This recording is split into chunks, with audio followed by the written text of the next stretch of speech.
दोस्तों आज पेश है नफरत की दीवार। ये कवर चित्र है दोस्तों।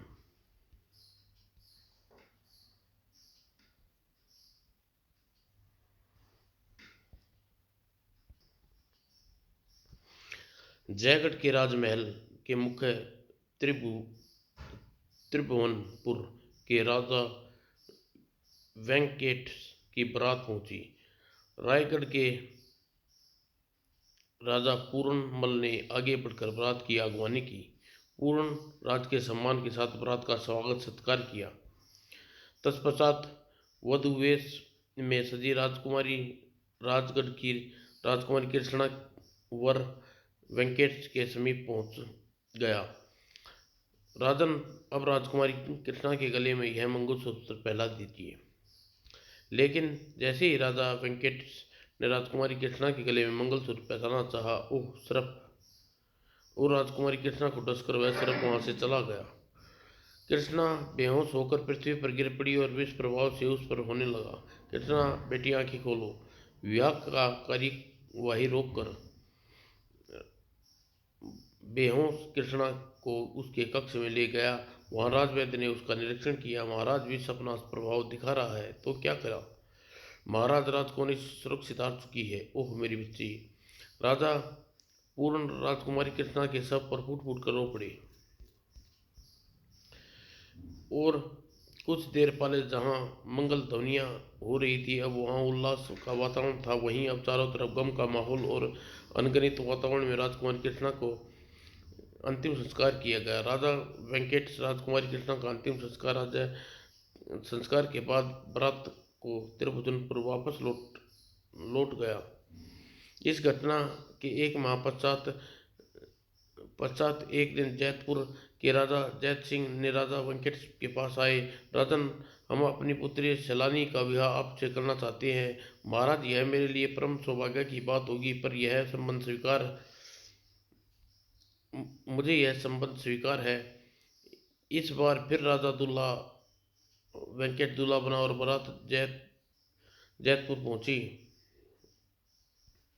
और विवाह की रीति रिवाज के पूरे जब राजकुमारी सैलानी को अग्नि के साथ फेरे ले रहा था। सैलानी बेटी ओह राज ओह राजकुमारी सैलानी की पृथ्वी पर गिरकर तड़पने लगी। और राजवैद्य तुरंत आगे बढ़कर राजकुमारी सैलानी की नाड़ी देखी। राजवैद्य ने अश्माक राजकुमारी को किया, क्या हो गया? ओह राज महाराज, राजकुमारी की हृदयघात हो गया, इसका बचना असंभव है। अगले ही पल बेटी बेटी हिच हिच ओह राजकुमारी, ओह बेचारी राजकुमारी! राजकुमारी सैलानी एक और लुढ़क गई। राजा वेंकटेश इस बार विवाह के स्थान पर सैलानी का अंतिम संस्कार में शामिल होना पड़ा था।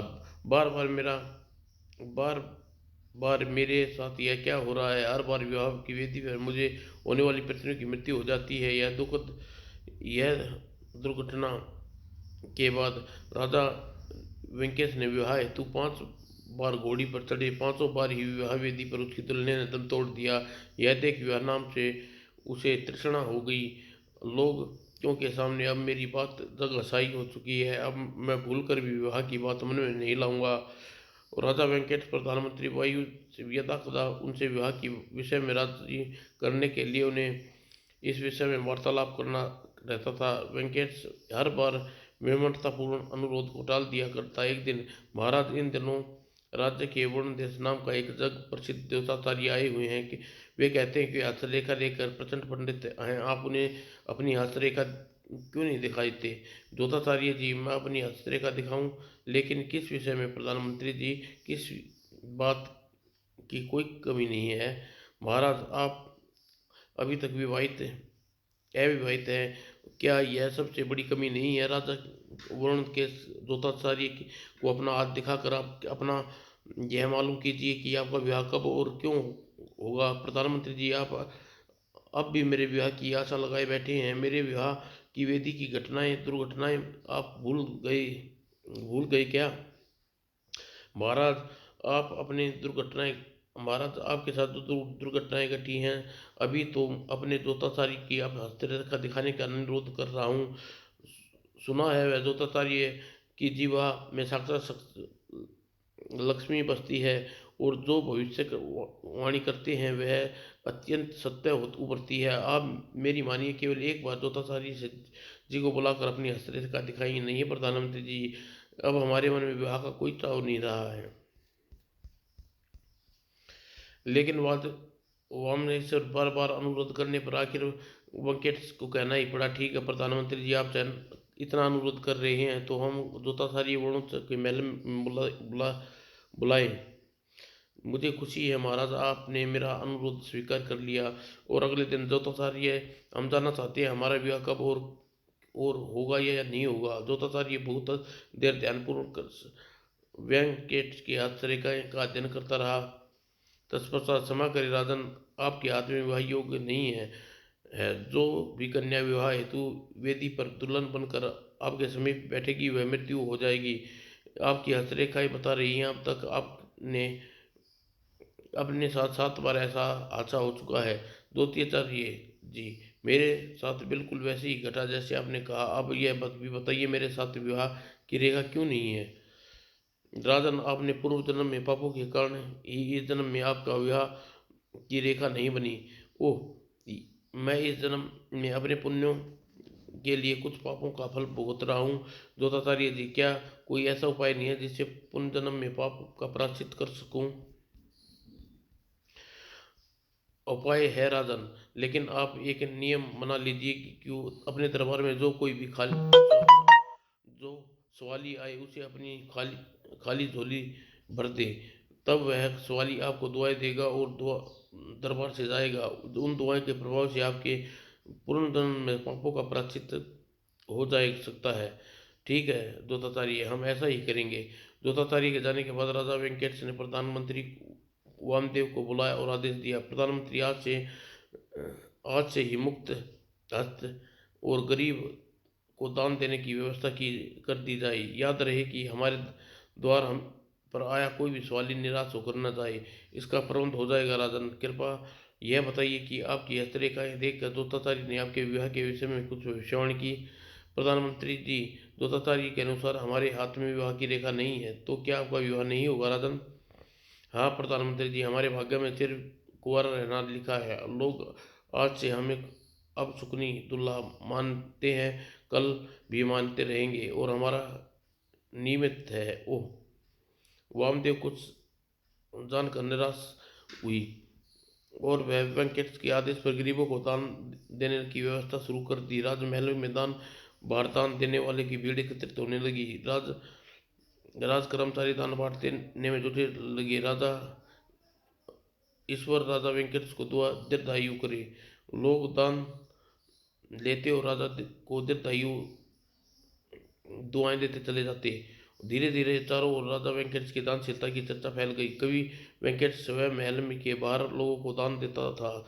एक दिन स्वयं अपने हाथों से दान वितरित कर रहा था। अत्यंत मैं अभागा भिखारी, इस धन का क्या क्या करूँगा? किंतु आपको क्या चाहिए? विष पर आज्ञा कीजिए, आपको मांग मांगे वहीं मिलेगा। राजन, मैं एक अंधा भिखारी हूँ, आंखों के सिवा क्या मांग सकता हूँ? दो दो न सही, मुझे एक आंख ही मिल जाती और इस संसार को देख लेता मैं भला। इस संसार में दानी कहाँ होगा जो मुझे एक आंख दान देकर अपने मेरे अंधेरे जीवन को उजाला भर दे। इस प्रकार निराश न होइए विश्वकर्मा, आपकी इच्छा पूरी करूंगा। आप मेरे द्वार पर आए हैं, मांगने आए हैं, आपको खाली हाथ नहीं लौटने दूंगा। और वेंकटेश ने तुरंत ही पास खड़े एक राजकर्मचारी को आदेश दिया, जाओ जाकर प्रधानमंत्री को सूचित कर दो, राजवैद्य चरण को शयन कक्ष में उपकरणों सहित लेकर शीघ्र ही यहाँ उपस्थित हो और इतनी अपनी एक दान देंगे। यह आप क्या कह रहे हैं महाराज? भला आंख भी कहीं दान दी जाती हैं?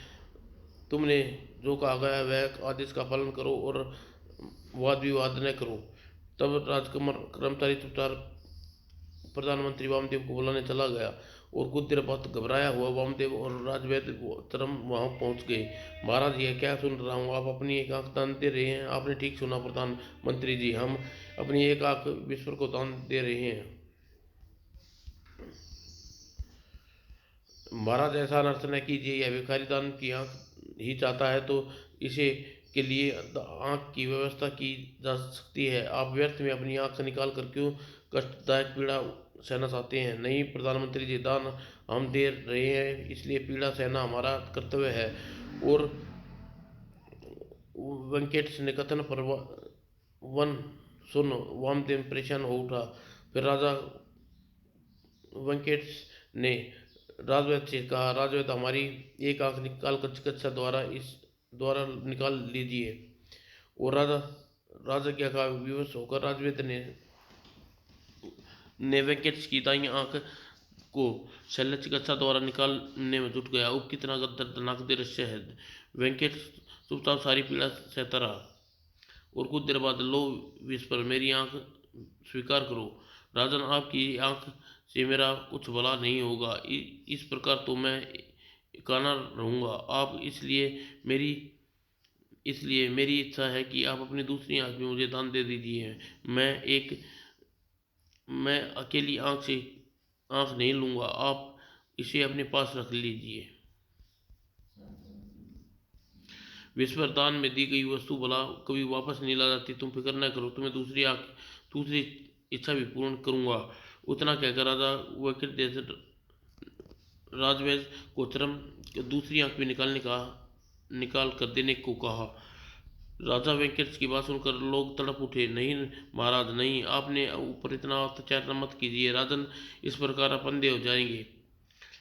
और अपने प्रति लोगों का अभाव स्नेह देखकर वेंकटेश ने कहा, मेरे प्रिय प्रजाजनों, आप जानते हैं कि इस पर हमारे द्वारा अतृप्त ही जाए और चारों हमारी बदनामी हो। जी महाराज, हम ऐसा नहीं चाहते।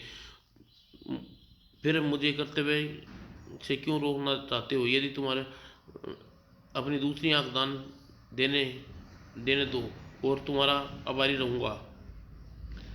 और राजवैद्य चिकित्सक द्वारा वेंकटेश को दूसरी आंख भी निकाल दी। राजन, मैंने जैसे आप सुना था आप वैसे ही मिले। आप वास्तव में महादानी हैं। लो प्रिय विस्पर, दान स्वीकार करो। भिखारी प्रशंसा से वेंकटेश के द्वारा आंखें ले ली और आशीर्वाद देते हुए वहां से चला गया। तत्पश्चात राजमहल में घायल वेंकटेश अपनी आंखों का उपचार होने लगा। लंबे उपचार के बाद उसकी आंखें के घाव भरे। और एक तपस्वी वेंकटेश के पास पूछा,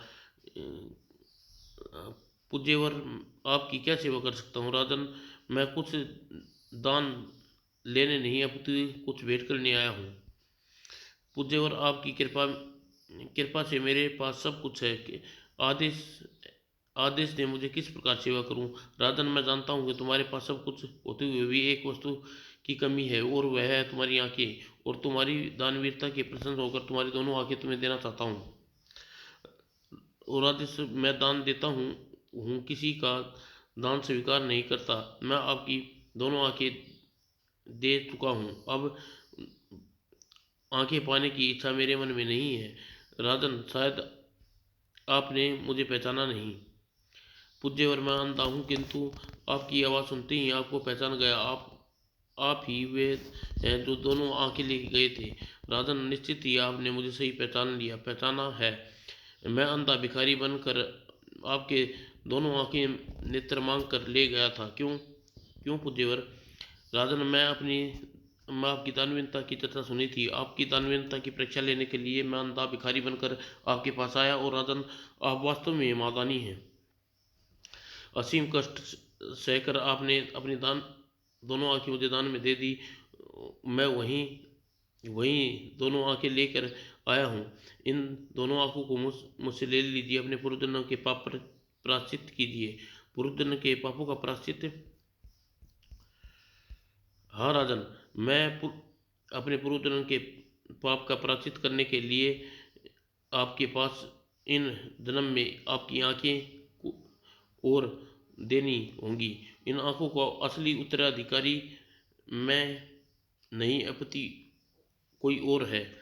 पूज्यवर, आपकी रहस्यमय बात सुनकर मुझे चक्कर में डाल दिया। कृपया मुझे स्पष्ट विस्तार पूर्वक सारी बात बताइए। तो सुनिए राजन, मैं आपको एक कहानी सुनाता हूँ, कहानी सुनकर आपको सारी बात की जिज्ञासा होगी, सुनाइए मुझे। राजन, आज से 30 वर्ष पहले की बात है। स्वर्ण के राजा धर्मदेव राज्य करते थे। उनकी सूरत नाम देव नाम का एक पुत्र था।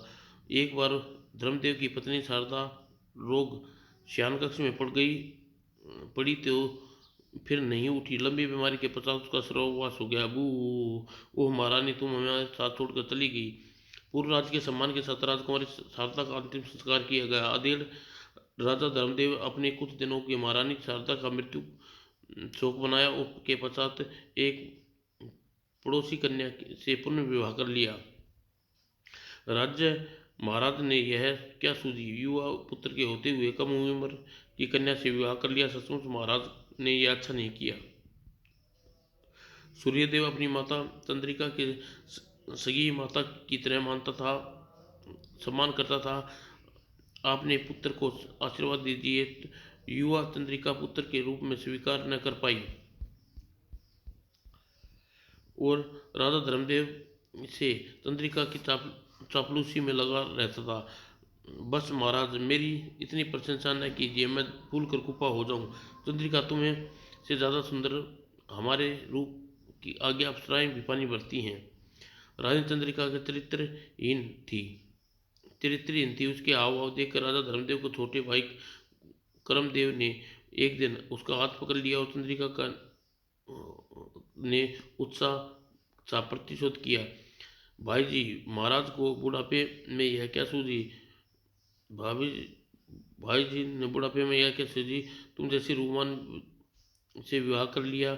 यह आप क्या कह रहे हैं? मैं आपके भाई की पत्नी हूँ। चंद्रिका तुम्हारे उपयुक्त भाई महाराज नहीं, अपुत्र मैं हूँ। तुम चाहो तो तुम्हें अपना बना सकता हूँ, बस तुम्हारी सुकृति की देर है।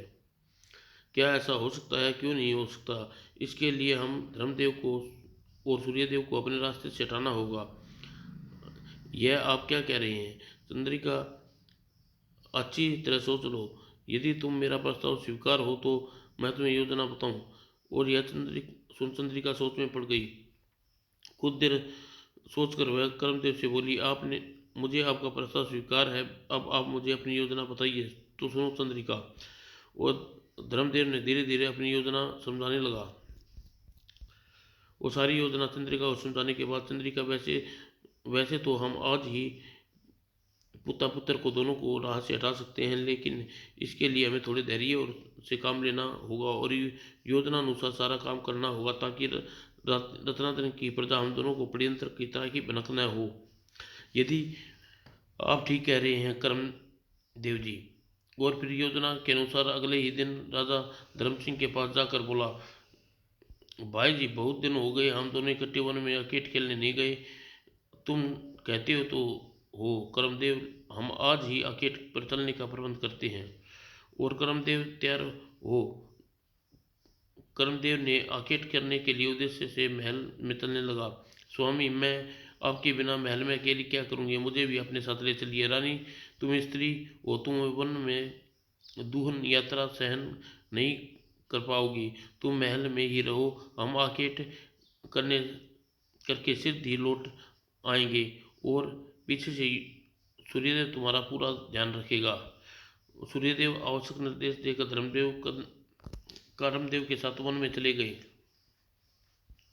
वन में पहुंचने का दोनों भाइयों ने संध्या होने से पूर्व आकेट किया।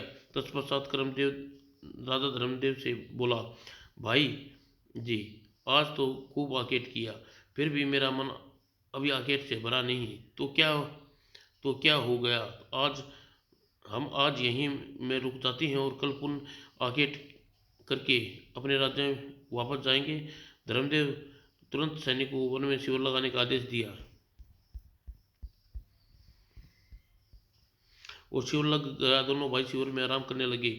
भाई कर्मदेव, आप महल में महारानी चंद्रिका से हमारी परीक्षा कर रही होगी। सो तो है भाई महाराज, सो तो है भाई जी महाराज, पर आपने सूर्यदेव को उसकी देखभाल के लिए लगा दिया। यह ठीक किया भाई जी। क्यों? यह ठीक नहीं किया भैया।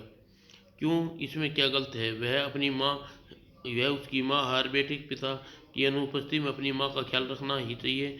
भाई जी महाराज, यह विचार आपका विचार है, यह सूर्यदेव चंद्रिका के विषय में कुछ और ही सोचता है।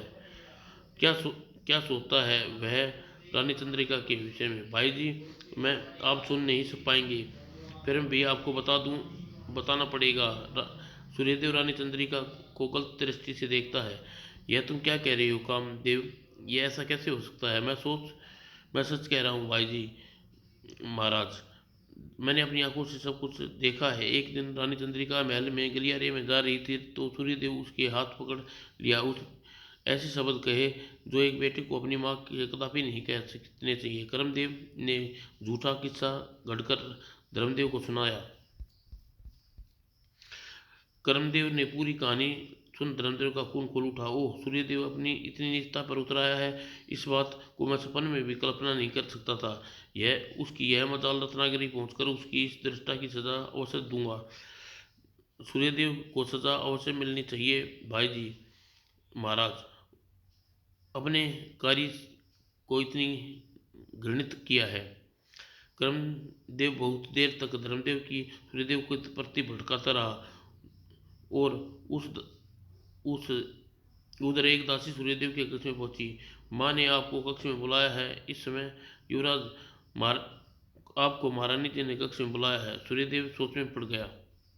सोचकर दासी से बोला, ठीक है, तुम चलो, मैं अभी कुछ देर बाद माँ के पास पहुंचता हूँ। जो हुक्म महाराज।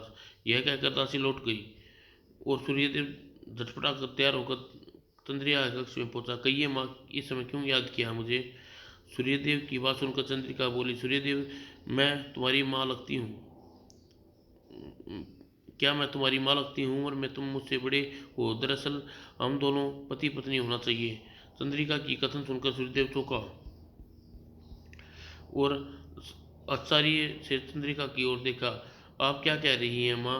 आप मेरे पिता की पत्नी होने के कारण मेरी माँ हैं और माँ का रिश्ता बड़ा होता है और स्नेह प्यार और आदत युक्त होता है। चंद्रिका के लपक कर सूर्य का हाथ पकड़ लिया। सूर्यदेव, मैं तुम्हारी सगी माँ नहीं हूँ, न ही तुम मेरे कोख से जन्म लिया है, इसलिए मेरा माँ का संबंध कैसे हो सकता है? यह सुनकर घृणा से भर उठा और चीखा, मैं सपन में भी नहीं सोच सकता था कि तुम इतनी नीच स्त्री होगी। अब तुम्हें माँ कहते हुए भी मुझे लज्जा आ रही है। तुम जैसी नीच स्त्री को मुंह देखना भी पाप समझता हूँ। ना समझ लड़के, तू मेरा अपमान करके अपनी ही किस्मत कर डगर मार रख दी। अब तेरी हिस्ती मिटाकर रख दूंगी। अगले ही पल अपने वस्त्रों को स्वयं फाड़ और जोर जोर से चिल्लाई, बचाओ बचाओ, ये तुम क्या चिल्ला रही हो? और चंद्रिका की चीख पुकार सुनकर कक्ष से बाहर दासी दौड़ती हुई आई। ये क्या हुआ रानी जी? इसने नीच ने मुझ पर तो बुरी दृष्टि डाली। चंद्रिका के वस्त्र फटे देख दासियां सबको समझ गई। एक बूढ़ी दासी आगे बढ़कर सूर्यदेव से कहा, युवराज, यह आपने क्या कृत्य किया? राज परिवार की सारी इज्जत मिट्टी में मिला दी। मैंने कुछ नहीं किया। नागिन झूठ बोल रही है। युवराज ने प्रत्यक्ष को प्रमाण की आवश्यकता नहीं हुआ करती। सूर्यदेव चंद्रिका को फंसाए जाल में फंस गया। वह चुपचाप वहां से चला आया और बुरी तरह परेशान हो उठा। रानी माँ ने आखिरकार ऐसा क्यों किया? वास्तव में ही चरित्रहीन है। यह सोच विचार कर उसने निर्णय पर पहुंचा। इन्हीं विचारों में सोचकर रात को सो न सका। पिताजी महाराज को इस विषय में सब कुछ बताऊंगा तो उनके दिल को ठेस लगेगी। चुपचाप इस विषय में मेरा मेरा चुप रहना ही ठीक रहेगा। और दिन निकलते ही वन में धर्मदेव से कहा, कर्मदेव, मैं इस समय रतनगिरी वापस जाना चाहता हूँ। अकेट करने का मेरा अब बिल्कुल मन नहीं है। भाई जी महाराज, मैं अकेला यहाँ क्या करूँगा? मैं भी आपके साथ चलता हूँ। दोनों भाई उसी समय रत्नगिरी वापस लौट खड़े। रत्नगिरी पहुंचकर धर्मदेव सीधा राजमहल में पहुंचा। दासी से पूछा, रानी चंद्रिका कहाँ है? महाराज, रानी चंद्रिका की तबीयत ठीक नहीं है, वह अपने कक्ष में शयन कक्ष पर लेटी पड़ी है। और अब इतना सुनते ही धर्मदेव चंद्रिका के कक्ष में पहुंचा। रानी चंद्रिका, क्या तुम हुआ? इसकी तुम्हारी यह दशा कैसे हुई? उसे देखते ही चंद्रिका फूट फूट कर रोने लगी। वो चंद्रिका, आखिर क्या हुआ, कुछ बताओ तो सही। तुम्हारे इस प्रकार रोने से भला तुम्हारे दुख का क्या पता चलेगा। तब स्थिति चंद्रिया उससे बोली, महाराज मैं आपसे कह रही थी न, मुझे अपने साथ वन ले चलिए। मैं आपके बिना अकेली नहीं रहना चाहती, मुझे पहले ही संदेह था। क्या बात हो गई चंद्रिका, तुम्हें संदेह था? मुझे सारी बात विस्तार से बताओ। तुमने धोखा देने वाले को मैं जीवित नहीं छोड़ूंगा, उसका नाम बता दो। महाराज फिर भी आप युवराज सूर्य को मृत्युदंड देकर कलेजा ठंडा कर दीजिए। क्या किया सूर्यदेव ने? महाराज उसने कल रात मुझे कुछ दृष्टि डालकर मेरा ही नहीं आपका भी अपमान किया है। उसने उज्ज्वल वंश की कलंकित पोत दी है। इस दुराचारी को बार बार कहती रही, सूर्य तुम मेरे पुत्र के समान हो, तूने तूने मेरे साथ ऐसा घृणित काम नहीं करना चाहिए। किंतु पापी ने, बस बस चंद्रिका कुछ आगे मत कहो, कुछ मैं सब कुछ समझ गया हूँ, यह कह वह तेजी से कक्ष से बाहर निकला और उसके बाद तुरंत ही दरबार में पहुंचकर महामंत्री को आदेश दिया, युवराज सूर्यदेव को बंदी बनाकर तुरंत दरबार में लाओ। यह आप क्या कह रहे हैं महाराज? प्रधानमंत्री जी, हमारे आदेश का पालन कीजिए। जोग्या महाराज। और कुछ देर बाद मंत्री सूर्यदेव को दरबार में हाजिर था देखते ही धर्मदेव की सेनापति को आदेश दिया, सेनापति ने इसको तुरंत ही हमारे सामने आंखें निकाल ली जाए। महाराज एक बार युवराज को अपने आपको निर्दोष करने का अवसर नहीं। सेनापति जी, हम सफाई में कुछ नहीं सुनना चाहते। सूर्यदेव दोषी है, उसे दंड मिलना चाहिए। महाराज आखिर युवराज ने क्या अपराध किया है? इसने अपनी सौतेली माँ चंद्रिका पर बुरी दृष्टि डाली है। इसने माँ और पवित्र रस्ते को कलंकित किया है। वो ऐसा? सेनापति युवराज सूर्यदेव से पूछा, क्या युवराज महाराज सही कह रहे हैं? मैं इस में कुछ नहीं कहूँगा। युवराज तुमसे इससे तो तुम्हारा अपराध सिद्ध होता है। सेनापति के आदेश पर जल्लादों ने जलती हुई 2 सुइयां आंखों में घुसेड़ दी। आह! वो तत्परा, सूर्यदेव अब तुम मेरी नजर से दूर उठ जाओ। जा रहा हूँ पिताजी महाराज, लेकिन मेरी एक बात ध्यान रखिएगा, नागिन की बातों में आकर मुझे जिस निरपराध को जुल्म किया है उसका फल आपको भुगतना पड़ेगा। तब सूर्यदेव दरबार से बाहर निकल गया और गिरता पड़ता रत्नगिरी राज्य से बाहर चला गया। वह रत्नगिरी राज्य से दरबार से बहुत दूर चला गया और उस रात धर्मदेव अपनी अपनी शयन कक्ष में लेटा हुआ था। धर्मदेव, तूने चरित्रहीन चंद्रिका के बहकावे में आकर निर्दोष सूर्यदेव पर जो जुल्म किया है वह ठीक नहीं किया। उप कुलदेवता, आप क्या कह रहे हैं? कुलदेवता, मैं सूर्यदेव, उसने चंद्रिका को बुरस्ती डाली इसलिए उसकी आंखें निकलवा ली, मैंने ठीक किया। धर्मदेव, चंद्रिका की मोह में तुम बोरा गए हो।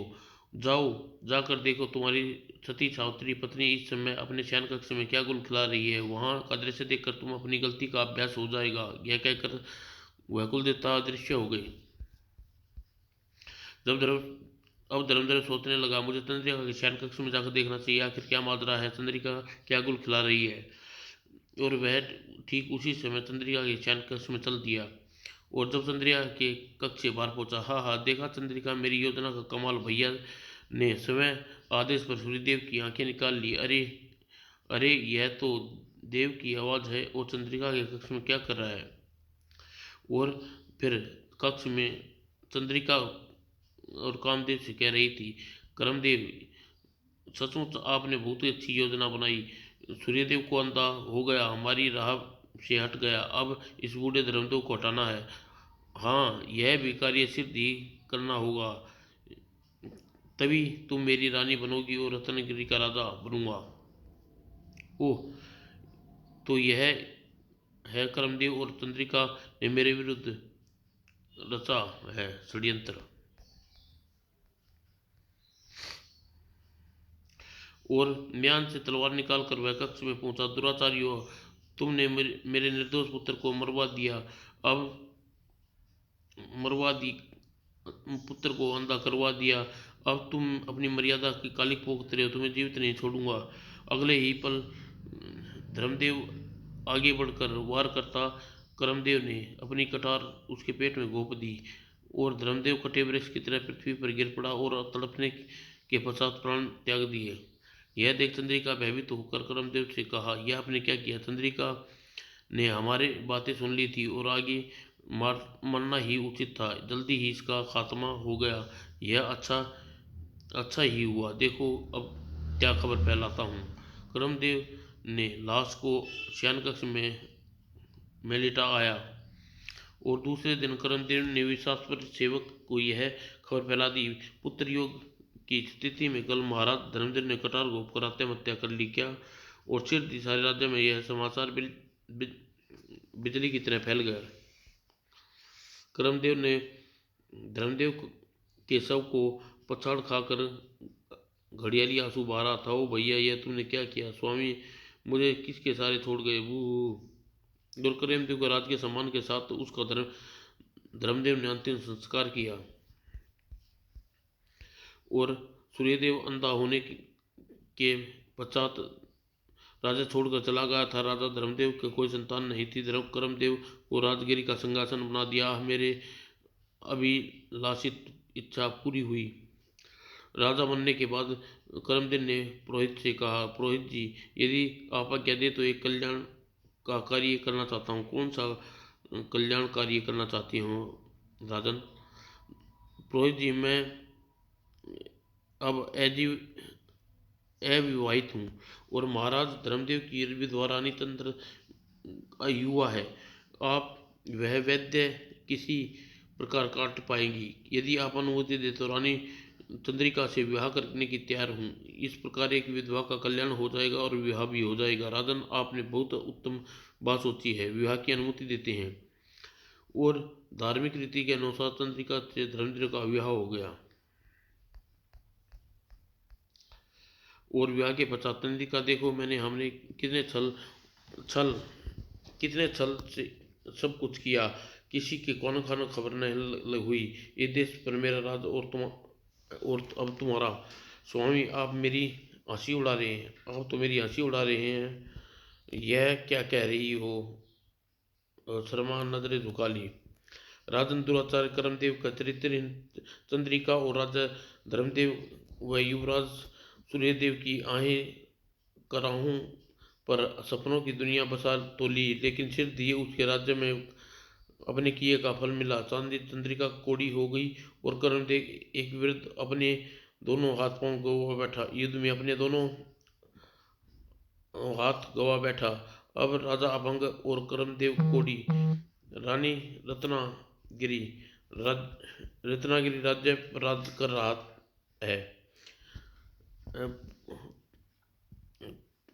पूज्यवर, आपने जो कहानी सुनाई है अत्यंत दुखद है। मेरा इस कहानी से क्या संबंध है?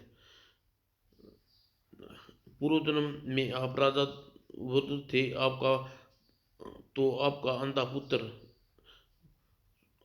सूर्यदेव आज भी मेरे समक्ष रहकर अपने जीवन बिता रहा है क्या? हाँ राजन, पूर्व जन्म में निरपराध सूर्यदेव की आंखें निकालने थी। पूर्व जन्म में पाप का प्रायश्चित करने के लिए आपको इन जन्म में अपनी दोनों आंखें सूर्यदेव को देनी होंगी और अपनी आंखों से ही सूर्यदेव के चेहरे पे प्रायश्चित कर दूंगा। पूज्य वर, यदि आप ऐसा है तो मैं अब आगे सूर्यदेव को अपनी आंखें देने के लिए तैयार हूँ। इसके लिए सूर्यदेव आपके आश्रम में कैसे पहुंचूंगा?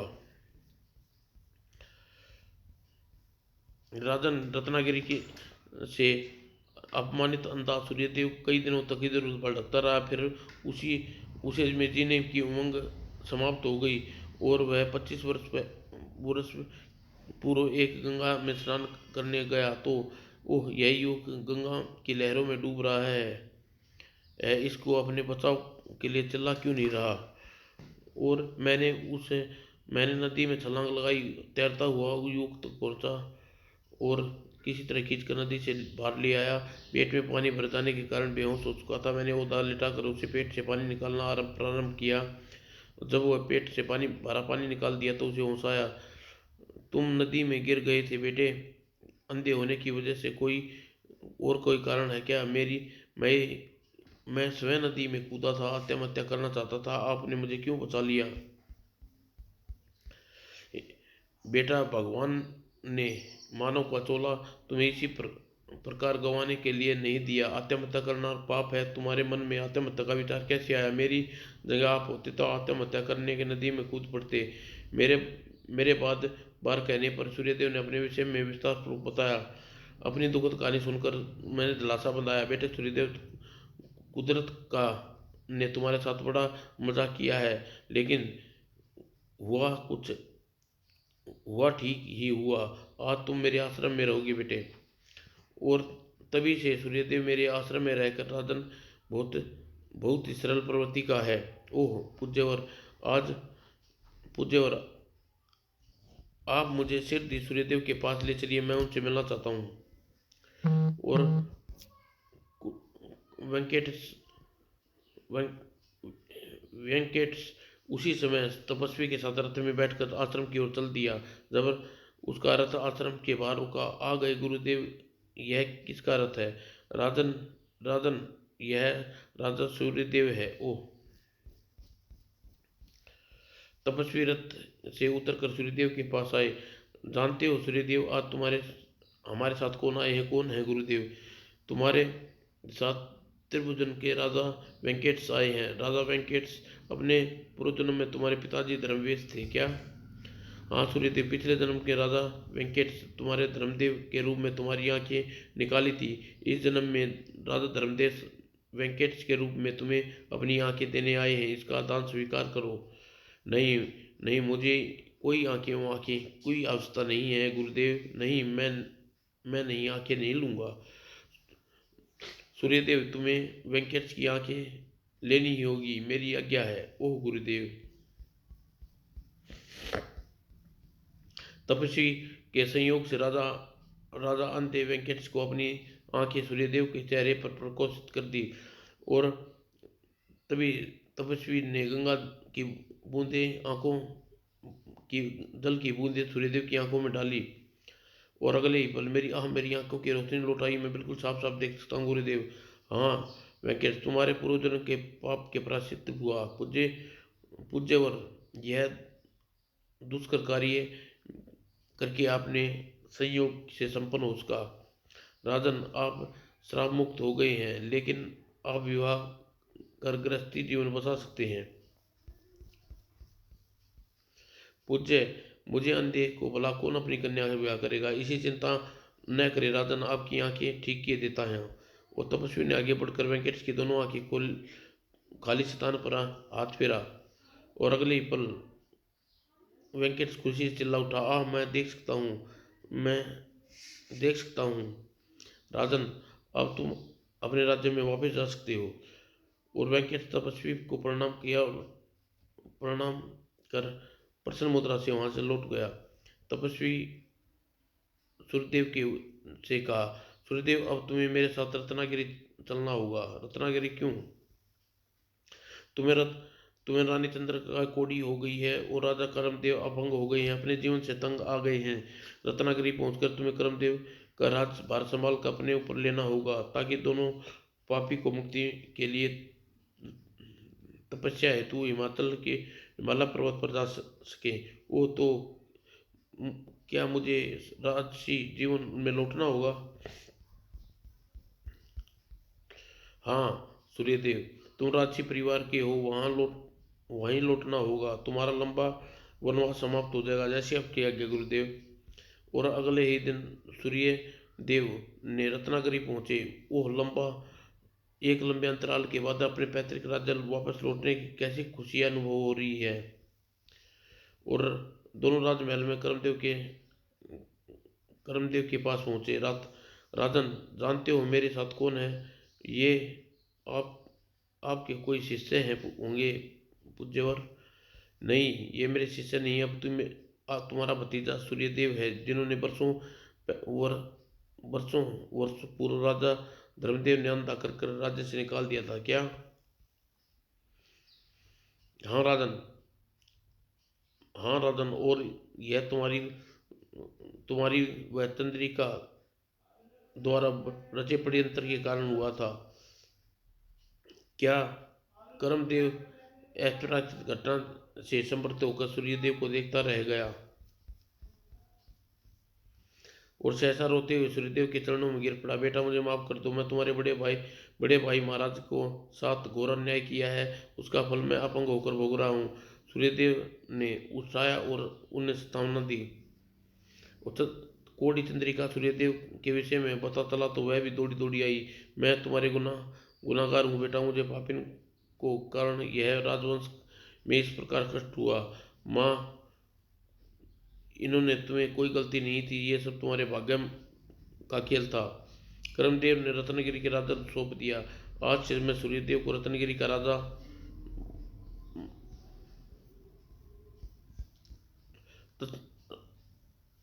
राजा है और तत्पश्चात चंद्रिका और वह राजा छोड़कर तपस्या तपस्या के लिए हिमालय पर्वत की ओर चल दिए। सूर्यदेव रत्नगिरी राज्य में राज करने लगा और राजवंश विस्तार के लिए उन्होंने विवाह किया और पुत्र प्राप्ति हुई। उधर भानुप्रताप त्रिभुवन राज्य में कंचट को श्राप मुक्त होकर विवाह कर लिया था। समाप्त दोस्तों।